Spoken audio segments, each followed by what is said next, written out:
miedo, con temor de perder su vida, solo, en tristeza. Y en ese momento más difícil de su vida, dice que llegaron a él miles o cientos de personas, pero en similar situación. Llegaron afligidos, derrotados, en pobreza, despreciados, humillados, endeudados. Esos llegaron allí a la cueva del rey David. Y el rey David, en vez de tomar la actitud de ellos y tomar una actitud de derrota, de dejarse derrotar y dejarse vencer, tomó una actitud diferente, como dijo mi esposa. Clamó a Dios por misericordia, y el Señor lo oyó. Y allí de esa cueva salió él con un ejército de valientes que quedaron en la historia. No solo salió él en victoria, sino que levantó hombres victoriosos, los valientes de su ejército. Hombres que derrotaron gigantes, que derrotaron ejércitos, que daban la vida por el rey David, que no temían a perder su vida por amor al rey David. Esa fue la victoria que recibió el rey David cuando clamó allí en la cueva de Adulán. Pero resulta que años más adelante muere el rey Saúl y es el rey David nombrado como rey de Israel. Fue ungido por el profeta Samuel como rey de la nación de Israel. Y comenzó David a reinar, y Dios estaba con el rey David, y a donde salía el Señor le daba la victoria. Derrotaba grandes ejércitos, lograba grandes victorias. Era un rey querido por el pueblo, gobernaba con justicia, con equidad. Pero sucedió algo en la vida del rey David que marcó su vida, la de él y la de su familia. Tomó una decisión que tuvo grandes consecuencias para su vida. Todos nosotros tenemos que ser conscientes de que algún día tenemos que dar cuentas a Dios de todo lo que hagamos en esta vida. Todos nuestros actos, toda nuestra palabra, vamos a tener que darle cuentas al Señor. Algún día estaremos ante el tribunal de Dios rindiéndole cuentas al Señor por cada palabra, cada acto que hagamos en esta vida. Acompáñenme por favor a 2 Corintios 5. Aquí está el apóstol Pablo hablando y dice, 2 Corintios 5, versículo 10, dice la palabra del Señor. Porque es menester que todos nosotros comparezcamos delante del tribunal de Cristo, para que cada uno reciba las cosas hechas en su cuerpo, según lo que hubiere hecho, sea bueno o sea malo. Algún día cada uno de nosotros tenemos que estar de frente ante el tribunal de Cristo. Hay un tribunal de Cristo preparado para cada uno de nosotros. Todos tenemos que comparecer un día ante el tribunal de Cristo. Unos para recibir alabanza y premios, por haber vivido una vida conforme a la voluntad de Dios, para recibir coronas, y otros para recibir un castigo eterno, por haber rechazado a Jesucristo, por haber vivido una vida apartados de Él. Todos tenemos una cita ahí, todos tenemos una carta con nuestro nombre y con una fecha en la que dice, eres citado al tribunal de Cristo, y estaremos todos allí, sin excusa. Ricos, pobres, grandes, pequeños, hombres, mujeres, blancos, negros, de cualquier nacionalidad, estaremos ante el tribunal de Cristo, rindiendo cuentas por cada uno de nuestros actos. El título que le presto a esta enseñanza es Restaurados por Dios. Todos daremos cuenta de lo que hemos hecho en la vida. Toda decisión que tomemos tiene consecuencias. Unas veces buenas, otras veces no tan buenas, y muchas veces malas. O tomamos decisiones en la vida sin antes haberle preguntado a Dios, Señor, ¿esto es lo que tú quieres para mi vida? ¿Esto está dentro de los planes que tú has programado para mi vida? ¿Esto que voy a hacer, que voy a realizar hoy, está dentro del plan divino que tú tenías preparado para mi vida, Señor? Muchas veces no lo hacemos, sino que tomamos decisiones lejos de preguntarle a Dios, sino en nuestra propia decisión, en nuestra propia opinión, en lo que creemos que está bien para nosotros. Y tomamos esas decisiones sin preguntarle al Señor si Él quiere esto para nosotros, si Él está de acuerdo con nosotros, o si es lo que Él tenía preparado para nuestras vidas. Y cuando hacemos esto sin preguntarle a Dios acerca de qué Él opina de lo que vamos a hacer o de lo que vamos a decidir, eso por lo general termina alejándonos del plan de Dios, nos termina apartando del Señor, trae sobre nosotros graves consecuencias. Y es en ese momento cuando venimos a la presencia del Señor, clamamos a Dios y le decimos, Señor, sáqueme de este problema, sáqueme de esto de donde me metí, mira la situación que estoy, mira las dificultades que tengo. Ahí acudimos a la presencia del Señor a suplicarle que nos saque del problema, cuando antes lo consultamos primero con Él, lo que debíamos de hacer.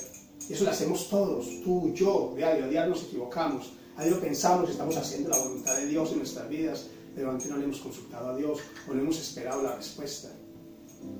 Muchas veces el Señor responde inmediatamente, otras veces responde a través de un familiar, muchas veces nos responde a través de la palabra, siempre nos responde a través de la palabra del Señor. La respuesta tarda a veces. ¿Recuerdan esa ocasión en que el profeta Daniel, dice la palabra del Señor, que leyendo el libro de la ley, se acordó de que leyó en el libro de la ley, de que el pueblo de Israel, la nación de Israel, iba a estar en Babilonia 70 años en cautiverio por su pecado? Pero él dijo, pero luego 70 años iban a ser llevados nuevamente a Israel. Y dice que él, cuando leyó esto, entró a la presencia del Señor, oró, se humilló, ayunó, para que el Señor se acordara de que a los 70 años los iba a llevar de nuevo a la nación de Israel. Y dice que estando él allí en ayuno y en oración, a los 21 días vino el arcángel Miguel y le dijo, Daniel, he venido a ti, que eres muy deseado. Eres un hombre de deseos, en otra versión dice, un hombre amado para el Señor. Y desde el día que dispusiste tu corazón a orar y a preguntarle al Señor acerca de tu nación, Israel, la nación fue, desde ese instante fue, el Señor mandó la orden, mandó la respuesta. Pero a los 21 días llegó el arcángel Miguel porque el enemigo se le había opuesto. La respuesta llega, el Señor responde al instante, pero muchas veces la respuesta no llega cuando nosotros queremos, sino en el tiempo de Dios. Eso no solamente nos sucede a nosotros, vuelvo y lo digo, eso le sucedió también a este gran hombre que acaba de hablar mi esposa, al rey David, al segundo rey de la nación de Israel, un hombre ungido por el Señor, un hombre del que dice la palabra del Señor, un hombre que tiene un corazón conforme a mí.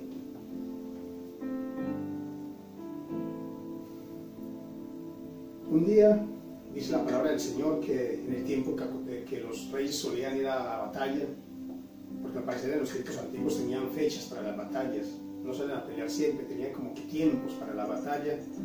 Hubo una batalla entre la nación de Israel y otra nación, pero no sé qué pasó por la cabeza del rey David, pero ese día no salió a la batalla. Ese día el rey David decidió quedarse en palacio. A lo mejor le dijeron sus hombres, no, el ejército con el que vamos a pelear no merece la pena que tú vayas, son inferiores, son muy pocos, quédate en el palacio, tú eres muy importante para nosotros, no queremos que de pronto pierda la vida. O sencillamente ese día él menospreció a su enemigo, no le preguntó al Señor si verdaderamente él debía quedarse en palacio, y tomó esa decisión. Tal vez diría que vayan mis hombres, que vayan mis valientes, los generales del ejército, porque yo no voy a ir, me quiero quedar en casa, en palacio, descansando y disfrutando de lo que he conseguido. Y tomó la decisión de quedarse en palacio. Y hizo algo que lo alejó de los planes de Dios que el Señor tenía para su vida. Y esta decisión que tomó el rey David tuvo grandes consecuencias, no solamente para él, sino también para su familia y para la nación de Israel. Ahora se acompañen por favor al libro del 2 de Samuel, capítulo 11, versículo 1. 2 de Samuel 11, versículo 1 dice, y aconteció a la vuelta de un año, en el tiempo que salen los reyes a la guerra, que David envió a Joab y a sus siervos con él y a todo Israel, y destruyeron a los amonitas y pusieron cerco a Rabá, mas David se quedó en Jerusalén. Versículo 12. Y acaeció que levantándose de mañana, estoy leyendo otra versión, tampoco un poquito diferente, dice, y acaeció que levantándose David de su cama a la hora de la tarde, paseaba por el terrado de la casa real, cuando vio desde el terrado una mujer que se estaba lavando, la cual era muy hermosa. Y envió David a preguntar por aquella mujer y le dijeron, aquella es Betsabé, hija de Eliam, mujer de Urias Eteo. Versículo 4, y envió David mensajeros y la tomó, y ella vino a él y él se acostó con ella, y ella se purificó de su inmundicia y se volvió a su casa. Imagínense qué terrible consecuencia. Este hombre de Dios, un hombre del que dice la palabra de Dios, un hombre que tiene corazón conforme a mí, el rey de Israel, el pueblo de Dios, no se dio la batalla ese día, cometió su primer error. El primer error que hizo el rey David fue quedarse ese día en palacio, quedarse en casa, no ir a la batalla. No estaba el rey David donde tenía que estar. Él tenía que estar al frente como el comandante que era, como el rey, al frente de su ejército, en el campo de batalla. Eso era para lo que lo habían elegido, para ser el rey de Israel. En ese tiempo los reyes salían a la batalla, no se quedaban en casa, en los palacios, en el comando, como se hace hoy en día con los generales, que no van a la batalla y envían sus súbditos. En ese tiempo los reyes iban a la batalla, al frente del ejército, y estaban al frente y peleaban y llevaban el ejército a la victoria. Y muchos de ellos morían porque estaban en primera línea, pero ese era su trabajo, eso era lo que tenía que hacer él, eso era para lo que lo habían elegido, para estar en el frente de batalla. Pero él decidió quedarse en casa y no hacer para lo que había sido elegido, como lo solía hacer, porque eso es lo que David solía hacer, estar al frente con sus valientes, con su ejército, animándolos. Esa era su obligación como rey. Ese fue su primer error. No debió quedarse en casa, debió haber ido al campo de batalla, donde estaba su gente, donde estaba su ejército, donde estaba su pueblo. Dejó de hacer para lo que fue elegido. Dejó de hacer para lo que fue mandado, para lo que fue llamado. Gobernar la nación de Israel, liderarla. ¿Cuántas veces nosotros no hacemos lo que hemos sido mandados a hacer? Eso también sucede con nosotros, como hijos de Dios, como cristianos, como sacerdotes de casa, como mujeres, ayuda idónea de su esposo. Pero eso también hacemos nosotros como hombres, porque los hombres tenemos más compromiso, más responsabilidad ante Dios con la familia, porque Él nos dejó ese papel de sacerdote, de cabeza de hogar. ¿Cuántas veces dejamos de hacer lo que el Señor nos mandó a hacer, donde debíamos hacer otras cosas? Como cristianos, como padres, cumplimos nuestras obligaciones. Dejamos a un lado nuestro llamado y nos desenfocamos de lo que Él nos ha mandado a hacer. Cuando no somos esos sacerdotes en nuestra casa, cuando dejamos de orar, de enseñar la palabra de Dios a nuestros hijos, de ser de bendición para ellos, de dedicar nuestra casa a la palabra de Dios, y nos desenfocamos por nuestro llamado y nos dedicamos a hacer otras cosas que tal vez el Señor no nos mandó a hacer. Comenzamos a tomar decisiones equivocadas en nuestra vida. Esto sucede cuando un hombre, cuando un sacerdote, familia de hogar, cuando el sacerdote de la casa se desvía de la palabra de Dios, se descentra y por eso miran otras cosas, comienza a tomar decisiones equivocadas que nos alejan del propósito de Dios. Y lo grave de esto es que muchos terminan alejados de la palabra del Señor. Muchos consiguen el éxito, consiguen cosas materiales, compran grandes propiedades, muestran por internet, por Facebook, coches lujosos que han comprado, viajes, en los mejores restaurantes, sitios, pero no edifican su casa en la palabra del Señor. Y la palabra del Señor dice muy claramente: ¿qué ganas con ganar todo el oro del mundo si pierdes tu alma? De nada sirve. Se pierde la relación con Dios y descuidamos lo más precioso que tenemos, que es nuestra salvación. Como padres de familia tenemos nuestra obligación ante el Señor. La palabra del Señor dice que los padres vamos a estar frente de Dios dándole cuentas por nuestros hijos. ¿Qué hicimos con esos hijos que el Señor nos dio, que puso en nuestras manos? ¿Cómo los educamos? ¿Los educamos bajo el temor de Dios? ¿Los educamos conforme a la palabra del Señor? ¿O nos dejamos influenciar por las cosas de este mundo, queriendo aparentar lo que no somos, o queriendo ser esos padres modernos? Dejamos que otros nos aconsejen cómo educar a nuestros hijos y los dejamos que se nos salgan de nuestras manos. Algún día estaremos en la presencia del Señor y nos va a pedir cuentas por nuestros hijos, por nuestro hogar, y no podemos decirle: Señor, es que yo vivía en Europa y en ese tiempo se acostumbraba a hacer tal cosa, se le daba más libertad a los hijos, los padres no se metían tanto. Es que en ese tiempo yo no podía estar detrás de mi hijo acosándolo, porque entonces ya era algo que no se estaba bien. Ya no era un padre moderno, en Europa se acostumbraba a esto, los tiempos cambiaron. La palabra del Señor no ha cambiado. O si pasa algo con nuestros hijos, no podemos decirle, Señor, es que tal persona me dijo que lo dejara hacer tal cosa. Es que me dejé influenciar por mi familia, Señor. Porque me decían que yo debería ser así y no así.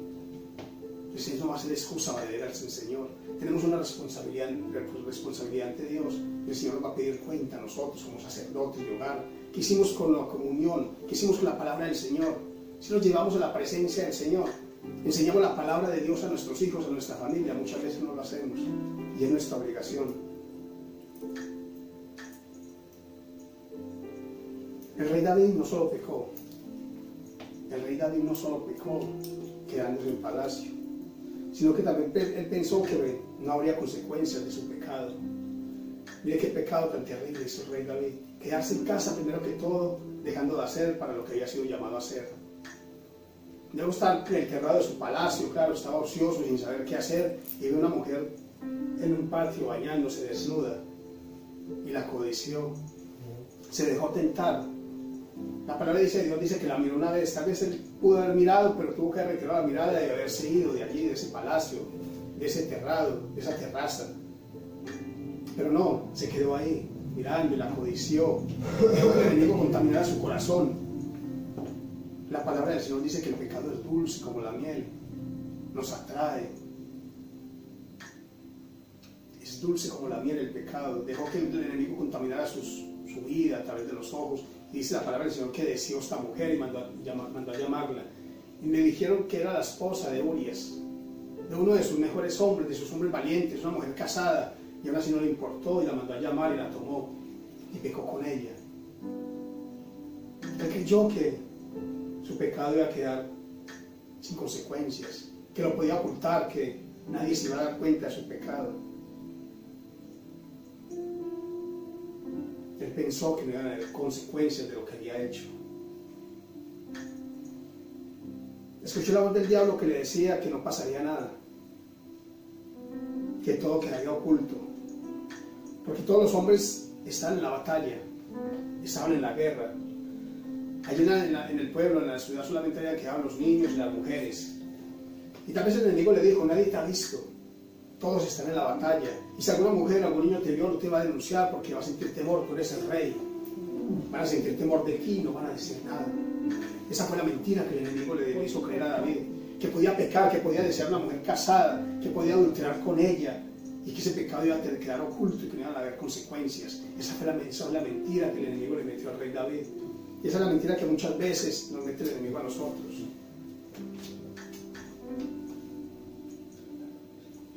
Este es el engaño del enemigo, el hacernos creer que podemos engañar a los demás, que nunca vamos a ser descubiertos.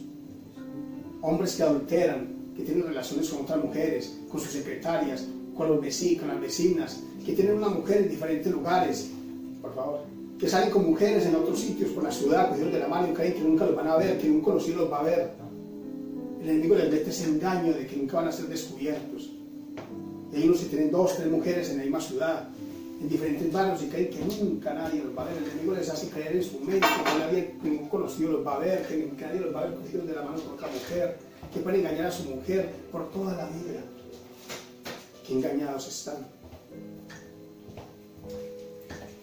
Personas que están en homosexualidad se engañan ellos mismos diciendo que es normal, que nacieron así, que no es pecado, que el Señor los quiere como son, los quiere con su pecado,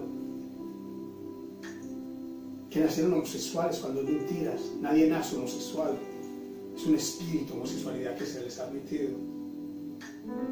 Pero el enemigo les hace creer que no pasa nada, que pueden vivir con su pecado, con su homosexualidad, en adulterio, en fornicación, que nunca van a ser descubiertos, que no van a haber consecuencias. Personas que están en la drogadicción, en la pornografía, en el alcoholismo.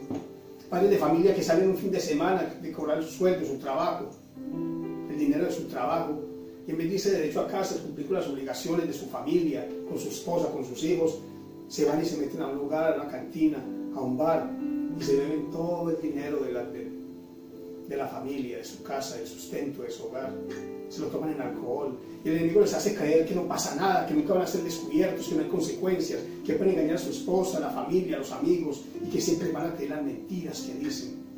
Eso mismo le susurró el enemigo al rey David, que nunca iba a ser descubierto, que su pecado no traía sus consecuencias. Pero no es nada más alejado de la realidad. Llega un momento en la vida de una persona que nadie va a creer las mentiras que digamos, que nadie nos va a creer los enredos, los engaños, las trampas, que nuestro pecado va a ser descubierto. El único que va a creer tus mentiras eres tú mismo. El único que va a ser engañado eres tú cuando escucha la voz del enemigo y te incita a pecar, a decirte que no va a pasar nada. A los hombres podemos engañar, como decía la pastora, pero a Dios no lo podemos engañar. Gálatas 6:7 dice: no os engañéis, Dios no puede ser burlado, porque lo que el hombre sembrare, eso también segará. Dios no puede ser burlado. Si en un momento dado pues, engañamos a los hombres, a Dios no lo podemos engañar. El Señor todo lo está viendo, Él todo lo sabe. Como lo leí al principio, algún día estaremos ante el tribunal de Dios y tenemos que dar cuenta por cada uno de nuestros actos, inclusive por cada palabra ociosa que salga de nuestra boca.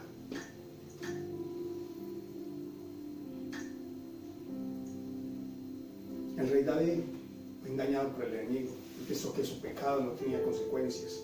Pero el pecado dio su fruto. Ahí mismo en 2 Samuel 11, versículo 5 dice: y concibió la mujer y se lo envió a hacer saber a David diciendo: estoy embarazada. Ahí estaba el fruto de su pecado. El pecado dio fruto y era un hijo fuera del matrimonio, como una mujer casada. Y cuando David se entera de esto, cuando el rey David se entera de esto, ¿qué hace? Comienza a pensar de una manera, comienza a pensar de qué manera podía seguir ocultando su pecado, de qué manera podía librarse de los hombres, pero no de Dios. Y toma una serie de decisiones para tratar de salir bien librado, para ocultar su pecado. Ahí en 2 Samuel 11, versículo 6 dice: entonces David envió a decir a Joab,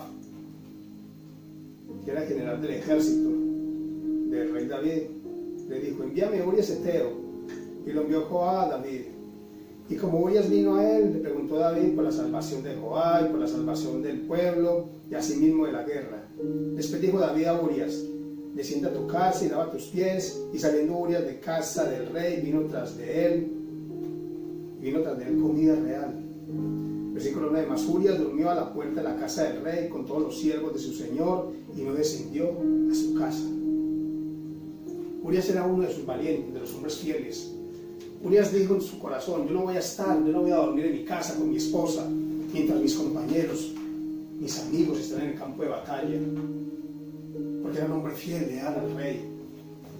Era uno de sus valientes. Y decidió quedarse en casa con el rey David, cuidándolo a él. En el versículo 11 dijo: Urias respondió al rey David: el arca de Israel y Judá están debajo de las tiendas, y mi señor Joab y los siervos de mi señor sobre el campo. ¿Había yo de entrar en mi casa para comer y beber y dormir con mi mujer? Por vida tuya y por vida de tu alma, que yo no haré tal cosa. Ahí el rey David se dio cuenta de que Urias nunca iba a descender a su casa mientras sus compañeros estaban en el campo de batalla, porque era un hombre fiel.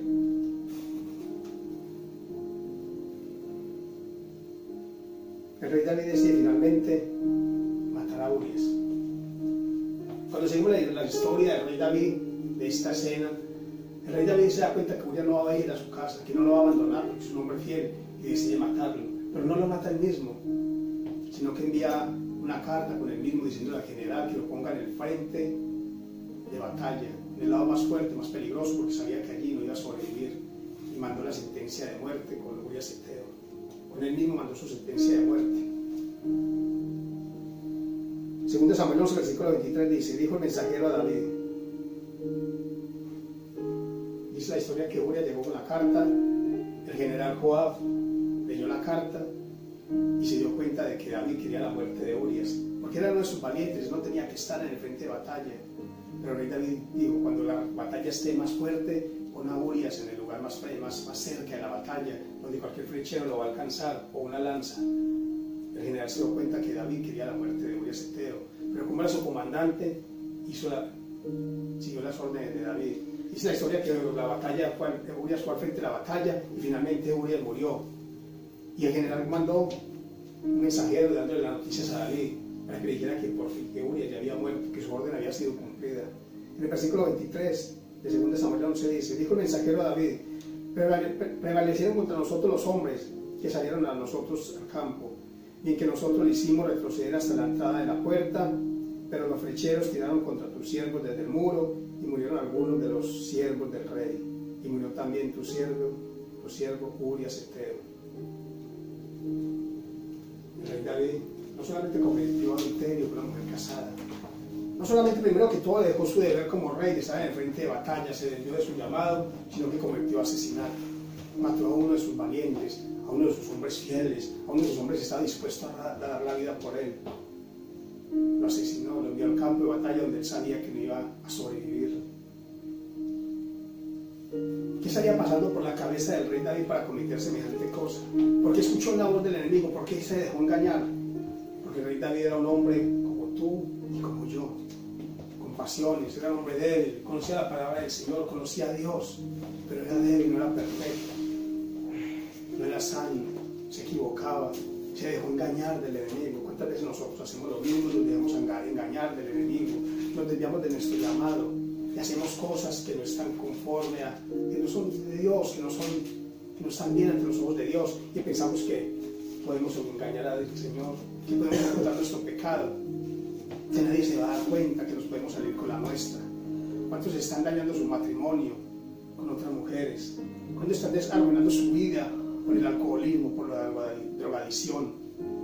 ¿Cuántos están yendo al infierno por perseverar en el homosexualismo, creyendo de que no va a pasar nada, de que no van a haber consecuencias? El rey David pensó que esto quedaría impune, que jamás nadie lo descubriría, que todo quedaría oculto, que nadie podría dañar su integridad, porque él era el rey de Israel, y que además de esto tu pecado sería premiado.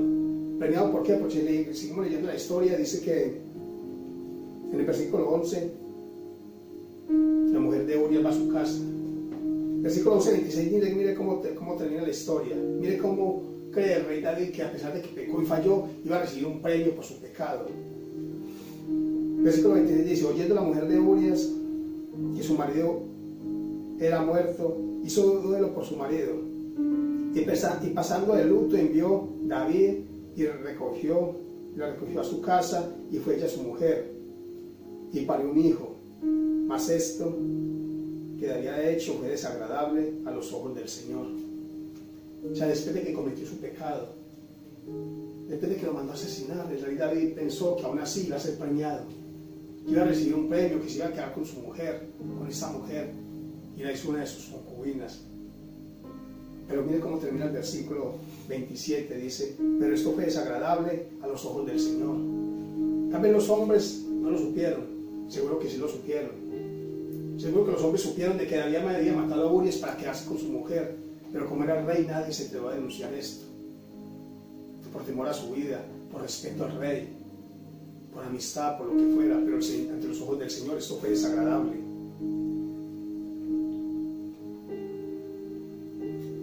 Y dice la palabra del Señor en 2 Samuel 12 que el Señor envió a amonestar a David a través del profeta Natán. El Señor no lo pudo engañar. Ante los ojos del Señor, el Señor había visto todo lo que había pasado con David, con el rey David en ese tiempo, y el Señor no podía quedarse callado ni quieto con lo que había sucedido. Y mire lo que le mandó a decir al rey David a través del profeta Natán. En 2 Samuel 11, 2 Samuel 12, por favor, versículo 1, dice la palabra del Señor: y envió el Señor a Natán, a David, el cual viniendo a él le dijo: había dos hombres en una ciudad, el uno rico y el otro pobre. El rico tenía numerosas ovejas y vacas, mas el pobre no tenía más que una sola cordera, que él había comprado y criado, y que había crecido con él y con sus hijos juntamente, comiendo de su bocado y bebiendo de su vaso y durmiendo en su seno, y la tenía como a una hija. Y vino uno de camino al hombre rico, y él no quiso tomar de sus ovejas y de sus vacas para guisarla al caminante que le había venido, sino que tomó la oveja de aquel hombre pobre y la aderezó para aquel que había venido.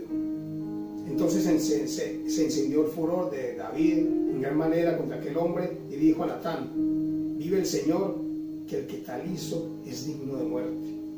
El mismo rey David se creyó digno, se creyó sin pecado y se creyó capaz de levantar juicio. Inmediatamente se indignó, dijo: qué hombre tan terrible, cómo le quita la única ovejita que tenía ese hombre pobre, teniendo miles de ovejas para escoger. Ese hombre es digno de muerte. Ese hombre es digno de muerte. Porque los hombres muchas veces no tenemos misericordia. David fue implacable con la sentencia que dio. Pero el Señor no obra así con nosotros. Afortunadamente el Señor no obra así con nosotros. Afortunadamente el Señor no obra así con David. Porque le dijo Natán, profeta Natán: ese hombre eres tú. El rey David tenía todo, era el rey David. Él podía coger cualquier doncella, chica joven, soltera, y tomarla para ser una de sus concubinas, de sus esposas. Eso se permitía en los tiempos de la antigüedad. Cuando tenemos la historia de reyes, de Esther, el rey Asuero, cuando la reina Basti le falló y fue quitada del reino, él mandó un decreto diciendo que todas las doncellas del reino se presentaran para él escoger la próxima reina en reemplazo de Basti. Y todas las doncellas se tuvieron que presentar, todas las chicas jóvenes no podían negarse, todas tuvieron que ir para que el rey escogiera de todas ellas a la próxima reina. Eso mismo podía ser el rey David, podía ser el dueño, podía coger a cualquier mujer soltera de su pueblo, pero no, decidió la mujer casada, la mujer comprometida, la que ya tenía dueño. Y se encendió, dice, la ira del rey David, dijo: ese hombre es digno de muerte, tiene que morir, tiene que pagar por lo que hizo. Y le dijo el profeta Samuel en el versículo 7. Entonces Natán, dijo a David: tú eres aquel hombre, tú eres aquel hombre. Así ha dicho el Señor, Dios de Israel: yo te ungí por rey sobre Israel y te libré de la mano de Saúl. ¿Por qué pues tuviste en poco la palabra del Señor, haciendo lo malo delante de sus ojos? A Urias heteo heriste a espada y tomaste por tu mujer a su mujer, y a él mataste con la espada de los hijos de Amón. El Señor lo vio todo. El Señor vio todo en el secreto, todos los planes de David lo vio el Señor, ante él no había nada oculto. ¿Qué nos hace creer a nosotros que nuestro pecado va a quedar oculto ante los ojos de Dios? ¿Qué te hace creer a ti que lo que tú haces fuera de tu matrimonio es adulterio, fornicación, va a quedar oculto ante los ojos de Dios? Nada hay que pueda quedar oculto ante los ojos de Dios. Algún día estaremos desnudos en la presencia del Señor y nuestra vida va a pasar como una película y Él nos va a mostrar cada uno de nuestros actos, de lo que hicimos en este mundo. Versículo 10: por lo cual ahora no se apartará jamás de tu casa la espada, por cuanto me menospreciaste y tomaste la mujer de Urias heteo para que fuese tu mujer. Así ha dicho el Señor: he aquí yo levantaré sobre ti el mal de tu misma casa y tomaré tus mujeres delante de tus ojos y las daré a tu prójimo, el cual yacerá con tus mujeres a la vista de este sol. Eso sucedió con uno de los hijos del rey Saúl, con Absalón. Pero miren la misericordia del Señor con el rey David. Miren la misericordia del Señor con el rey David. El versículo 11: porque tú lo hiciste en secreto, mas yo lo haré esto delante de todo Israel y delante del sol.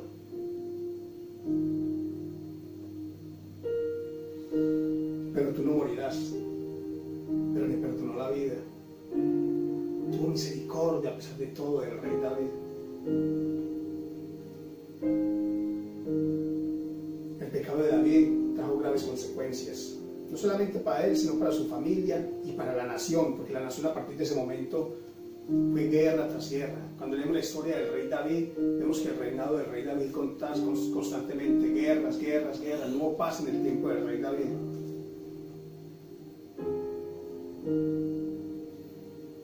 Finalmente, cuando estudiamos la vida del rey David, cuando vemos esta historia del rey David, reconoce su pecado, se arrepiente, se humilla a la presencia del Señor, clama por misericordia, no se justificó, no siguió engañando ni diciendo mentiras, no siguió justificándose, no siguió burlándose de Dios y de los hombres, sino que finalmente reconoció su pecado y se arrepintió. Reconoció que no podía seguir ocultando su pecado ante Dios. Fue la presencia del Señor y se humilló, clamó por misericordia. Y el Señor lo escuchó y lo perdonó. Mira, aquí marca la diferencia. La diferencia fue la diferencia que se ve entre el rey Saúl y el rey David. El rey Saúl fue desechado por Dios. ¿Por qué? porque el Señor lo eligió como el primer rey de Israel, o el pueblo lo eligió. Pero Él le dio una orden de que fuera a pelear contra los amalecitas y que destruyera todo, hombre, mujer, niño, ganado, que no dejara nada con vida. Y cuando fueron a la batalla, Él dejó con vida al rey y a lo mejor del ganado. Dice la palabra del Señor que cuando el Señor vio esto, envió el profeta Samuel, y el profeta Samuel le dijo a Saúl: Saúl, ¿derrotaste a los amalecitas? Y le dijo: sí. ¿Destruiste todo como te lo dijo el Señor? Le dijo: sí. Le dijo: ¿y qué es ese ruido que escucho de los animales al fondo y el rey que dejaste vivo? Y mire cómo se excusó Saúl. Saúl no se arrepintió, no subió la presencia del Señor, sino que sintió temor de hombre. Le dijo: sí, lo hice porque los hombres del pueblo me dijeron que lo dejara. Y para ofrecérselos al Señor el sacrificio. Mire qué engaño tan horrible, quería engañar al Señor. Y dijo que porque había sentido miedo del pueblo, por eso lo hizo. Pero en vez de arrepentirse y buscar la misericordia del Señor, le dijo al profeta Samuel, le dijo: pero no pasa nada, salgamos de la mano, dame la mano para que el pueblo nos vea juntos, para que vean que tú sigues conmigo, que tú me apoyas. O sea, quería la gloria de los hombres antes que la gloria de Dios, y por eso fue desechado, no se arrepintió de su pecado.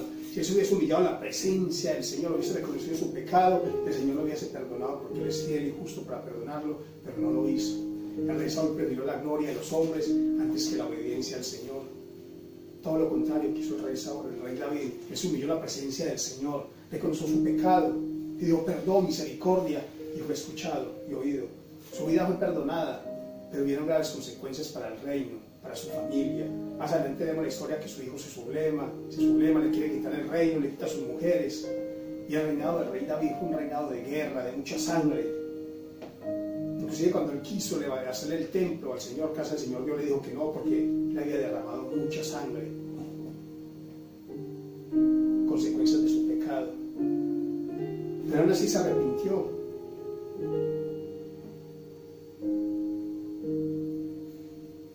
Aún así se arrepintió el rey David. Y el Señor lo perdonó. Dios le perdona la vida. Le perdona la vida a David, al rey David, pero no a su hijo. Las consecuencias de su pecado también da su fruto. En 2 Samuel 12, versículo 13 dice: entonces dijo David a Natán: pequé contra el Señor. Y Natán dijo a David: también el Señor ha redimido tu pecado, no morirás. Mas por cuanto con este negocio hiciste blasfemar a los enemigos del Señor, el hijo que te ha nacido morirá ciertamente. Y el niño murió. El libro de Romanos nos dice claramente las consecuencias del pecado. Romanos 6, 23 dice: porque la paga del pecado es la muerte, mas el don de Dios es dádiva, es vida eterna, con Jesucristo, Señor nuestro. La dádiva del pecado es la muerte.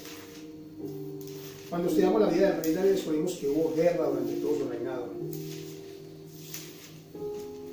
Eso fue consecuencia de su pecado. El pecado del rey David, ante los ojos de los hombres, no tenía pecado, no tenía perdón. Ante los ojos del rey David, si lo vemos, nosotros mismos buscamos esto no tendría perdón, porque tomó una mujer casada, adulteró con ella, luego mandó a llamar a su esposo, a uno de sus mejores amigos, de sus valientes, de sus leales, y lo mandó a matar, y luego se casa con esta mujer. Cualquier hombre podría decir: no tiene perdón, pero ante los ojos de Dios sí tuvo perdón, porque se arrepintió, porque se humilló en la presencia del Señor, porque no tuvo en cuenta que era el rey de Israel para ir a humillarse, ante los ojos de Dios, a suplicar por perdón.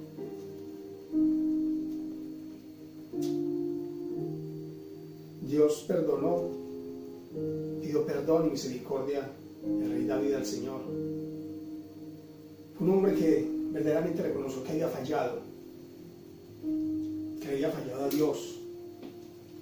El Salmo 51 dice, Salmo 51, 7 dice: purifícame con hisopo y seré limpio, lávame y seré emblanquecido más que la nieve. Hazme oír gozo y alegría y se recrearán los huesos que has abatido. Esconde tu rostro de mis pecados y borra todas mis maldades. Crea en mí, oh Dios, un corazón limpio y renueva un espíritu recto dentro de mí. No me eches de delante de ti y no quites de mí tu Santo Espíritu. Verdaderamente el rey David reconoció su pecado y escribió estos salmos tiempo después. Dice la palabra del Señor que el Señor le corazón un corazón conforme a Dios. El El Señor David se lo pidió: crea en mí un corazón conforme a ti, Señor.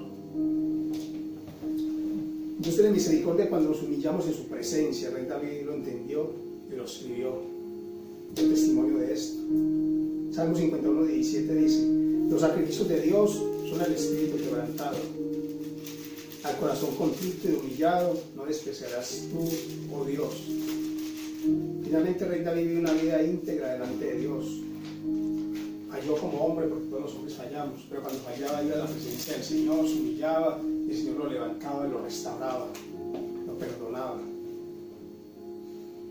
Y vemos que en los últimos días del rey David, antes de morir, aconseja a su hijo Salomón que no se apartara de los caminos de Dios y que guardara sus mandamientos, sus estatutos y su palabra, para que fuera prosperado en todo lo que emprendiera.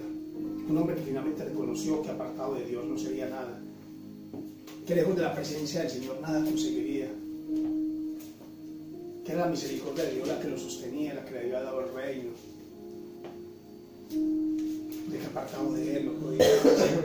Finalmente aconsejó a su hijo Salomón que no se apartara de los caminos del Señor, que también no se diera en cuenta sus errores que él cometió como hombre, sino que lo primero que hiciera era buscar a Dios, a poner a Dios en primer lugar.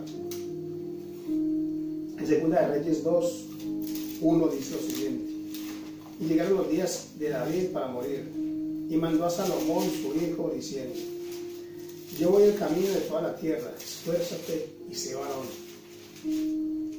Guarda la ordenanza del Señor tu Dios, andando en sus caminos, observando sus estatutos y mandamientos, y sus derechos y sus testimonios, de la manera que está escrito en la ley de Moisés, para que seas dichoso en todo lo que hicieres y en todo aquello que te tornares. Fue el mejor consejo que el rey David dio a su hijo: no apartarse nunca de la palabra del Señor. Es el mejor consejo que le podemos dejar a nuestros hijos, a nuestras familias: no apartarnos nunca de la palabra del Señor, poner la palabra por obra, por práctica. Es la mejor herencia que le podemos dejar. Podemos dejarle a nuestros hijos muchas propiedades, casas, dinero en el banco, pero todo eso es efímero, todo eso va a pasar. Todo eso va a pasar. Lo que va a quedar en el corazón de nuestros hijos es la palabra del Señor. Tal vez muchas veces nosotros, sus padres, para los hijos somos los malvados, especialmente los papás, porque a veces no somos blandos con ellos, a veces somos estrictos como lo fueron con nosotros. ¿Cuántas veces nuestros padres hicieron cosas con nosotros, nos aconsejaron, nos castigaron, y nosotros en ese momento llegamos a pensar mal de ellos, y llegamos hasta a guardar a veces rencor en nuestro corazón, falta de perdón contra nuestros padres? Pero ahora que somos adultos, que somos padres, comprendemos que todo lo que hicieron lo hicieron para nuestro bien, porque no querían que nosotros cometiéramos los errores que ellos cometieron, porque ellos ya habían vivido la vida, porque sabían las consecuencias del pecado, de las malas decisiones, y querían evitarnos a nosotros tanto dolor. Y ahora que nosotros somos adultos y somos padres, comprendemos que cada cosa que nuestros padres hicieron por nosotros tenía un porqué y para qué, y era siempre buscando nuestro bien. ¿Cuántos de nosotros ahora quisiéramos decirle a nuestro padre, a nuestra madre: gracias por todo lo que hiciste? Pero tal vez muchos de los que estamos acá no tienen ahora una madre para decirle: mamá, tú te esforzaste por mí, hiciste todo lo que pudiste hacer para llevarme por los caminos del Señor. Tal vez un día fuiste estricta, no comprendí, pero todo lo hacías para mi bien.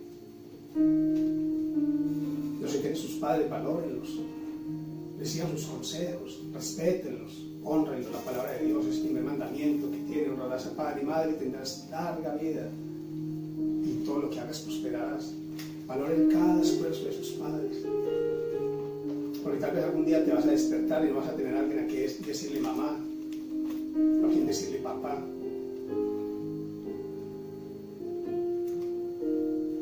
El rey David sabía lo que era educar a un hijo, y le dejó también riquezas, y le dejó propiedades, pero lo más importante que le dejó fue eso: no te apartes de los caminos del Señor, persevera en la palabra, persevera en la verdad, cumple tus decretos, estatutos, mandamientos, y así todo lo que hagas prosperarás y vivirás. Toda decisión que tomemos en esta vida tiene consecuencias, para bien o para mal. Algunas veces aceptaremos en las decisiones de casualidad. Muchas veces no consultamos a Dios y aceptamos en las decisiones de casualidad. Otras veces nos equivocamos, la gran mayoría de ellas, y las decisiones son tomadas bajo la dirección de Dios.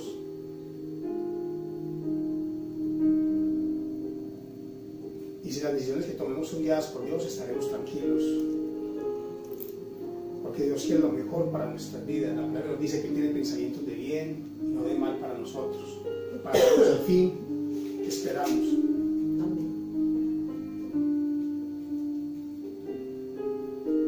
Si hacemos cosas sin tomar en cuenta a Dios, seguro que nos alejaremos del plan trazado de Dios para nuestras vidas. Y cuando hagamos esto, lo más importante es reconocer que nos equivocamos. Ir a la presencia de Dios y pedirle perdón. No importa lo que hayas hecho, no importa el pecado que tengas en tu vida. Arrepiéntete de él, apártate del pecado, aléjate del pecado. Estamos en los últimos tiempos. La palabra de Dios es clara, las señales se están dando. Muchas iglesias no se predica esto. No se está preparando el pueblo de la iglesia de Dios para ser arrebatada para la venida del Señor. Cuando leemos los acontecimientos mundiales, los últimos acontecimientos, cuando vemos las noticias a nivel mundial, vemos de que todo se está trazando, de que todo se está cumpliendo, de que pronto vamos a ser arrebatados y vamos a estar en la presencia del Señor, y que aquí en la tierra van a pasar un terrible sufrimiento, que es la tribulación y gran tribulación. Todos aquellos que menospreciaron la enseñanza, que rechazaron la palabra del Señor, que no conocieron a Dios, a Jesucristo como Dios y Salvador, que no confiaron en lo que Él hizo en la cruz del Calvario, van a ser pecados, se van a quedar y van a sufrir. La peor decisión que una persona puede tomar en la vida es rechazar la palabra del Señor, es rechazar la corrección de sus padres, es rechazar la disciplina de Dios, es rechazar la palabra del Señor. Nosotros como pastores tenemos la obligación de predicar la palabra del Señor, de preparar el pueblo. No es tiempo para estar hablando de dinero, no es tiempo para estar hablando de entretener la iglesia, no es tiempo para estar haciendo eventos para entretener y traer multitudes, no es tiempo para esto. Es tiempo para preparar el pueblo para el arrepentimiento, para vivir en santidad, para apartarse del pecado, para apartarse de lo malo, para buscar la misericordia de Dios como lo hizo David.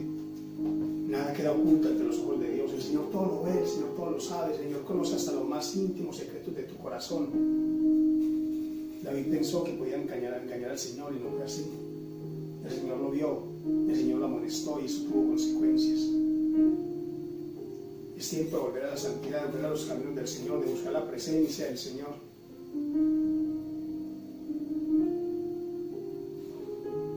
Es tiempo de reconocer de que si hemos tomado malas decisiones y que nos hemos equivocado, ir a la presencia del Señor y humillarnos ante Él, de buscar la misericordia de Dios.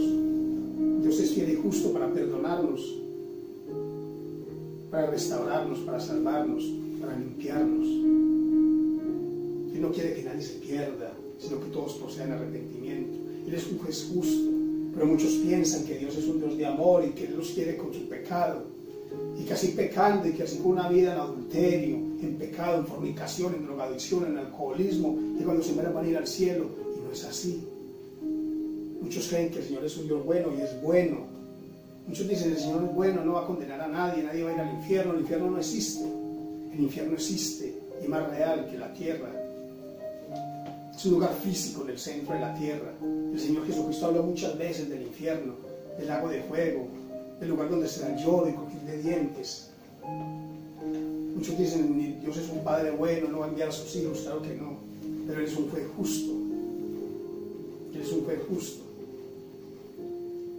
Y cada uno va a recibir el justo pago por sus hechos. Si no buscan del Señor, si no buscan la misericordia del Señor, si no buscamos al Señor verdaderamente, vamos a estar un día ante el tribunal de Cristo. Unos para recibir salvación y vida eterna, y otros para ir a un eterno sufrimiento, un sufrimiento por la eternidad en un lago de fuego y azufre. Afortunadamente el rey David se arrepintió y la misericordia del Señor lo restauró y creó en él un corazón conforme al corazón de Dios. No es tarde para que seamos perdonados, restaurados. El Señor está ahí para perdonarte, limpiarte, para salvarte, para salvarnos. Para terminar, Ezequiel 18:31 dice: echad de vosotros todas vuestras iniquidades con que habéis prevaricado, y haceos corazón nuevo y espíritu nuevo. ¿Por qué moriréis, casa de Israel? Y Hebreos 3:19 dice: arrepentíos pues y convertíos, para que vuestros pecados sean raídos cuando los tiempos de refrigerio vienen de la presencia del Señor. Estás en una cueva, como decía la pastora. Tu pecado te ha llevado a vivir en una cueva, en depresión, en ansiedad. Tienes deseo de quitarte la vida porque ya no ves salida, porque ya no hay escapatoria. Tienes tantos problemas en tu vida, tus malas decisiones te han llevado a tomar tantas malas decisiones en tu vida que estás en una sin salida, en un sin saber qué hacer. Estás metido en una cueva sin ver la salida, todo oscuro. En el Señor hay misericordia, hay salvación, hay restauración, hay vida eterna, hay una nueva oportunidad. Amén. Amén. Pongámonos de pie, vamos a orar. La palabra de Dios ha sido predicada. Espero que hayan tomado notas, que hayan recibido esta palabra con un corazón humilde, con un corazón sincero, hayan recibido la palabra de Dios y que verdaderamente busquemos toda la misericordia del Señor. Que el Señor todo lo ve, todo lo sabe, todo lo que hacemos en la vida Él lo está viendo, todo lo que digamos Él está escuchando. Pero Él es un Padre justo y bueno para perdonarnos. Él es fiel para sanarte. Yo creo en un Dios que sana, que restaura, que prospera, que bendice. Si tú tienes fe y tú clamas a Dios con fe, ese propósito de Dios en tu vida se cumplirá y serás sano, bendecido y prosperado, porque para Dios no hay nada imposible. Créele a ese Dios que sana, que salva, que restaura, que perdona. Créele. Ese es el Dios que nosotros predicamos, ese es el Dios al que nosotros servimos. Hermanos, que el Señor los bendiga, los queremos mucho. Aquellas personas que están allí por primera vez, que han escuchado la palabra de Dios por primera vez y quieren venir a los pies de Cristo, hagan esta oración, pero de corazón. No solamente repitan una palabra, no, créanla, háganla de corazón, creyendo en el Evangelio de Cristo, creyendo que Él vino a este mundo en forma de hombre, que murió, que al tercer día resucitó y que con su sangre preciosa nos limpió de todo pecado. Cree en eso, cree en el Señor Jesucristo, la obra que hizo en la cruz del Calvario, y serás salvo tú. Ahora mismo serás sellado por el Espíritu Santo de Dios. Pero créelo de corazón y con fe. Amén. Padre Celestial, gracias por tu palabra, Señor. Tu palabra ha sido predicada, Dios mío.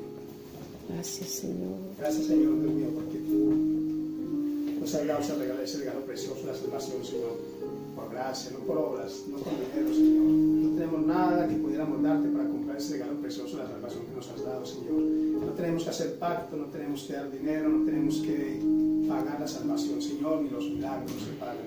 Todo es por gracia y por fe, Señor, porque tú lo hiciste en la cruz del Calvario, Dios mío. Padre Celestial, Dios mío, para aquellas personas que están aquí por primera vez oyendo este Evangelio y quieren entregar su vida a ti, repitan conmigo estas palabras, pero repítanlas de corazón, Señor. Padre Celestial, Dios mío, yo creo en ti, Jesucristo, como Señor y Salvador. Yo creo que has venido a este mundo, que has dado tu vida por mí, que moriste en la cruz del Calvario, que derramaste hasta la última gota de tu sangre, que me perdonaste con esa sangre preciosa de todo pecado presente, pasado y futuro, y que moriste allí voluntariamente. Y también creo, como está escrito en las Escrituras, que al tercer día resucitaste. Y ahora estás sentado a la diestra del Padre. Yo te pido en el nombre de Jesús que me perdones, que escribas mi nombre en el libro de la vida, que no lo borras jamás, y que me ayudes a perseverar en tu palabra, a confiar en ti y en tu Evangelio, en lo que hiciste en la cruz del Calvario. Amén. Padre Sí, Celestial, tú eres mi Dios, mi Salvador, mi Creador, mi Redentor. Recibe toda gloria, toda honra, Dios mío, y gracias en el nombre de Cristo Jesús. Amén. Ahora quiero darle paso a nuestro hijo para terminar este servicio de oración con una alabanza, con oración. Que el Señor los bendiga, nos vemos la próxima semana. Bendiciones.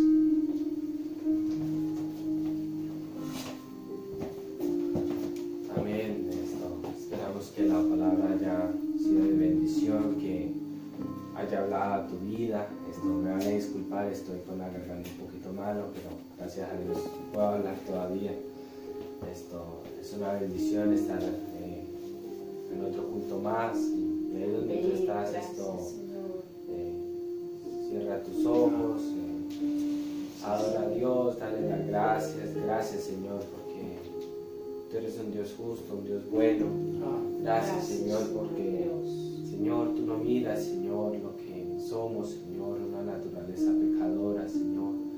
Pero tú nos miras, Señor, como si ya estuviéramos contigo, Señor, revestidos, Señor, con esas vestiduras blancas, Señor. Gracias, Padre Celestial, Señor, porque, Señor, desde el principio de los tiempos podemos ver cómo tu misericordia se revelaba, Señor.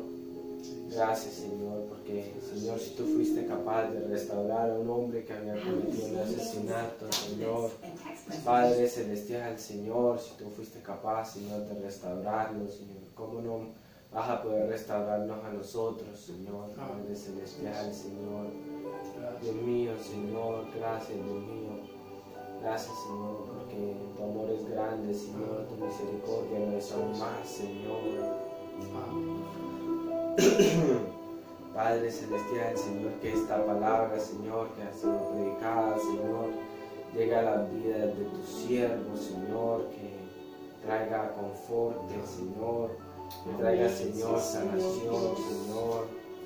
Padre Celestial, Señor, en el nombre de Jesús.